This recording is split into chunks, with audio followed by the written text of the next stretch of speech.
On a découvert qu'il y avait 100 000 tonnes de vêtements qui étaient jetés chaque année juste en France. Je pense que le recyclé est une voie moderne d'affirmer un petit peu ce savoir-faire qui existe. On a trouvé ce savoir-faire avec une laine qui est recyclée, qui garde toutes ses propriétés dans la filature du parc, du coup dans le Tarn. L'entreprise a été créée par mon père en 1975. Nous sommes reconnus aujourd'hui pour des fils 100% recyclés. Avec du vieux, en fait, on fait du neuf. Nos collecteurs trieurs récupèrent des vieux vêtements. Ils les trient par typologie de produit, par composition et par nuance de couleur. Ces textiles, on les défibre en fibres longues et on ne reteint pas. On se sert en fait de ces couleurs qu'on mélange entre elles comme de la peinture pour réaliser un coloris. Et on est vraiment heureux de participer à cette dynamique de recyclage.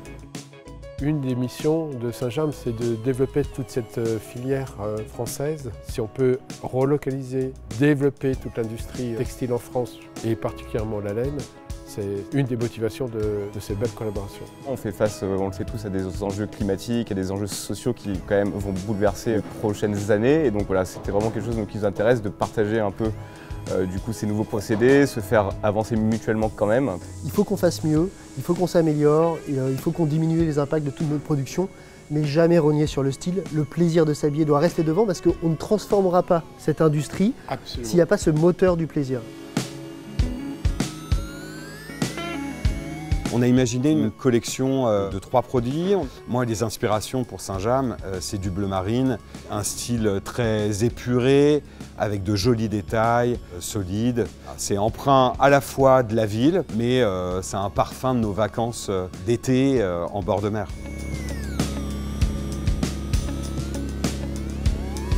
Avec Saint-James, on a fait une basket qui est donc toujours avec cet ADN de laine recyclée, donc antibactérienne, thermorégulant.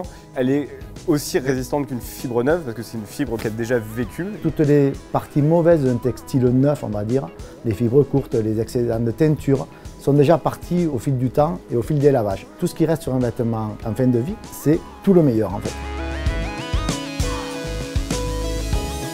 Quand on a la chance d'associer à la fois des savoir-faire, une marque forte comme Saint-James avec des marques qui rentrent sur le marché mais avec une philosophie, une approche différente, c'est de rendre tout ça pérenne. Mais aussi, ce qu'on attend de ce projet, c'est de faire bouger les lignes, d'aller plus loin et de trouver des nouvelles voies pour notre industrie en France.